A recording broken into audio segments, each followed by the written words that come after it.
Type స్క్రిప్ట్లో ఈ concepts ఎంత ఇంపార్టెంట్ అంటే ఇంటర్వ్యూలో అడుగుతారని చెప్పి మాత్రం ఎప్పుడు నేర్చుకోకండి. మనం ప్రోగ్రామాటికల్గా ఇది ఎలా వాడాలని చెప్పి నేర్చుకోండి. అప్పుడు ఇంటర్వ్యూ చాలా సులభంగా ఉంటుంది. లాస్ట్ వీడియో కంటిన్యూసేషన్ ఈ వీడియో అనమాట. ఇక్కడ మీరు చూస్తే ఇంటరాక్షన్స్ ఆల్రెడీ మనం యూనియన్స్ ఇవన్నీ మనం చూసాం. సపోజ్ ఇంటరాక్షన్స్ లో ఏంటంటే సపోజ్ 2 టైప్స్ ఉన్నాయి అనుకోండి మన దగ్గర, ఎంప్లాయీస్ అండ్ ఇవి.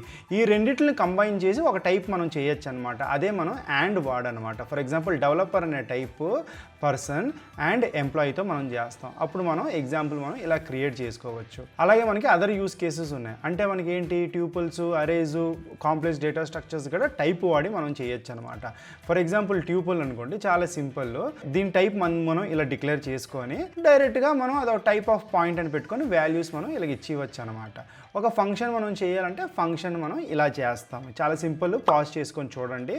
లాస్ట్ ఈ ఛాలెంజ్ ఎలా చేయాలో మీరు నాకు చెప్పండి. Thank you.